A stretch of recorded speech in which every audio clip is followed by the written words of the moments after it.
स्वागत है आपका। आप देख रहे हैं खबर बिहार। मैं हूं आपके साथ प्रीति सिंह। बुलेटिन का आगाज करेंगे और सबसे पहले बात होगी संग्राम को लेकर। जो यहां विधानसभा में नेता प्रतिपक्ष तेजस्वी यादव की मंत्रियों को लेकर टिप्पणी पर टकरार बढ़ती जा रही है और सत्ता पक्ष लगातार तेजस्वी यादव से माफी मांगने की मांग भी कर रहा है, जबकि विपक्ष तेजस्वी यादव का बचाव कर रहा है। आपको बता दें कि नेता प्रतिपक्ष ने विधानसभा में कहा था कि कहां से मंत्री बन जाते हैं। तेजस्वी यादव के बयान के बाद सदन में जमकर हंगामा हुआ। डिप्टी सीएम तारकिशोर प्रसाद, नंदकिशोर यादव समेत तमाम नेताओं ने तेजस्वी यादव के बयान की आलोचना की।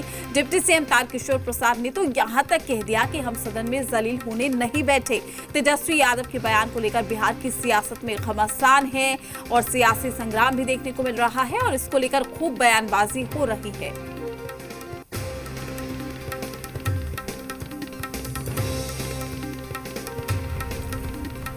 बड़ी जानकारी से हम आपको रूबरू करा रहे हैं। सत्ता पक्ष कर रहा है माफी मांगने की मांग और लगातार इसको लेकर जो बयानबाजी है वो भी देखने को मिल रही है। तेजस्वी की टिप्पणी पर सदन में हंगामा जोरदार हुआ था और इसी कड़ी में डिप्टी सीएम भी नाराज नजर आए। माफी तो सरकार में बैठे लोगों को मांगना चाहिए। ये जनहित के मुद्दे को तेजस्वी यादव जी ने उठाया है। जिम्मेवार विपक्ष के नेता के तौर पर उन्होंने बिहार की जनता की आवाज बनकर सदन में सरकार को आईना दिखाया है। माफी किस बात का? माफी तो जिन्होंने जवाब नहीं दिया, जिन्होंने बिहार की जनता की गाढ़ी कमाई को लुटा दिया, उनको माफी। तेजस्वी यादव को अपने गिरेबान में झांक कर देखना चाहिए। जिस पार्टी के वो आज नेता हैं और जिन लोगों के द्वारा उनको सत्ता हस्तांतरित हुई है, वो पूछें, जानकारी लें कि उनकी माताजी क्या किस प्रकार का कितनी जानकारियां रही है। जब वो राज्यपाल के समय क्या ओथ लिया था उन्होंने जब मुख्यमंत्री बनी थी, यह भी जानकारी लेनी चाहिए। नेता प्रतिपक्ष आजकल जिस अमर्यादित भाषा का और शब्दों का प्रयोग विधानसभा में कर रहे हैं वो कहीं से भी उचित नहीं है। यह दिखाता है कि वो इमेच्योर पॉलिटिशियन हैं और भाषा पे उनकी पकड़ नहीं है। वो भी संवैधानिक पद पे बैठे हुए हैं, मंत्रीगण भी संवैधानिक पद पे बैठे हुए हैं। इसके बावजूद संवैधानिक पद पे बैठे हुए व्यक्ति के लिए इस तरह के शब्दों का प्रयोग करना ये कतई उचित नहीं है। विपक्ष को सबक सीखना चाहिए और भारत एक संस्कृति का देश है, बिहार एक संस्कृति का देश है, संस्कार का देश है। बिहार एक संस्कार का प्रदेश है। वहां अपने से सीनियर के साथ कैसे पेश आया जाता है, ये तो सबक उनको सीखना ही चाहिए। बिहार सरकार में जो भी मंत्री बने हैं, ये सारे लोग जनता से चुने हुए आए हैं, सारे लोग विधायक हैं। अब पर्टिकुलर जिनके बारे में बोला गया है, प्रमोद जी, जो मोतिहारी से कई बार एमएलए रहे हैं और रेगुलर चुनाव जीतते आ रहे हैं और जनता ने चुनाव जीत के भेजा है, उसके बारे में कैसे कैसे टिप्पणी कर रहे हैं। टिप्पणी करने वाले को सोचना चाहिए। और लोकतंत्र जो है मर्यादा से चलता है, लोकतांत्रिक मर्यादाओं का अनुपालन करना चाहिए। वही तमाम जानकारी के साथ हमारे संवाददाता आशुतोष हमारे साथ जुड़ चुके हैं। आशुतोष, लगातार नेता प्रतिपक्ष के बयान के बाद अब बिहार की सियासत गर्मा गई है। एक बार फिर से हम जोरदार हंगामा देखेंगे और क्या लगता है वाकई जिस तरीके से अब सत्ता पक्ष की ओर से मांग की जा रही है कि तेजस्वी यादव को माफी मांगनी चाहिए? देखिए, स्वाभाविक तौर पर और मुझे लगता है कि रूलिंग पार्टी अब बहुत आक्रामक है। खासतौर से एनडीए की बात करें तो एनडीए बहुत ही आक्रामक है इस मसले पर। कल जिस तरह से तेजस्वी यादव का सदन में स्टेटमेंट आया मंत्रियों को लेकर के, और आपने देखा होगा कि तारकिशोर प्रसाद समेत तमाम जितने भी बीजेपी के विधायक थे वो काफी अग्रेसिव हो गए थे। और तो ऐसे में ये मांग उठ रही थी कि तेजस्वी यादव ने जो स्टेटमेंट दिया है उस पर तेजस्वी यादव को माफी मांगना चाहिए, क्योंकि तेजस्वी यादव खुद एक संवैधानिक पद पर है और सदन के अंदर इस तरह के स्टेटमेंट को किसी भी लहजे से सही नहीं कहा जा सकता है।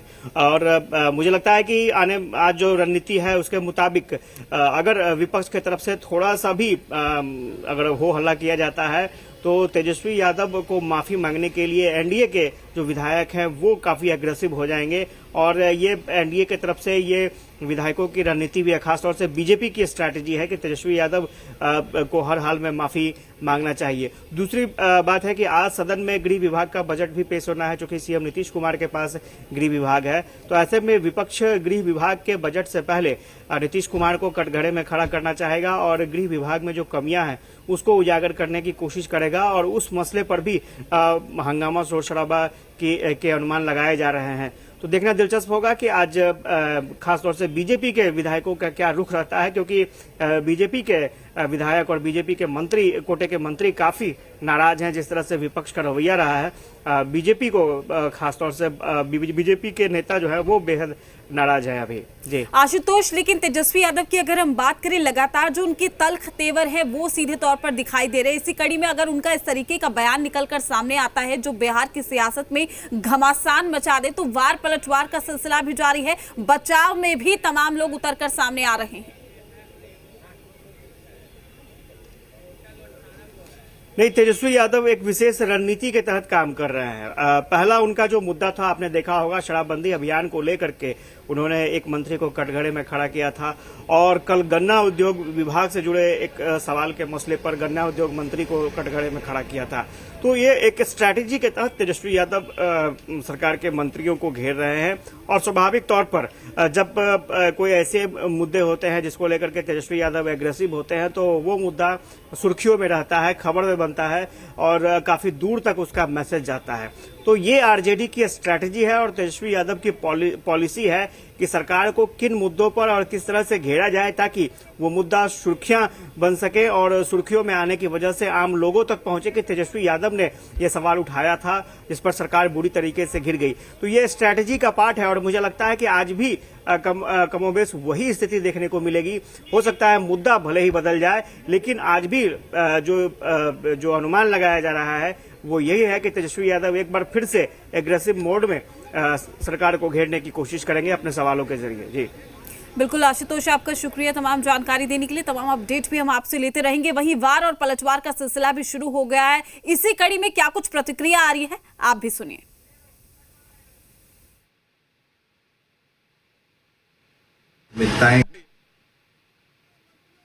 सदन के जो संचालक हैं उनको तय करना चाहिए कि प्राथमिकताएं क्या हैं और उसके आधार पर ही सदन की कार्रवाई चलानी चाहिए। आवश्यक वस्तुओं की बातें आती हैं, आवश्यक मुद्दे जब अगर आते हैं तो उसको प्राथमिकता देनी चाहिए। तो कारण क्या है, मूल इन हंगामों का पता करना ये आवश्यक है और उसका निदान आवश्यक है।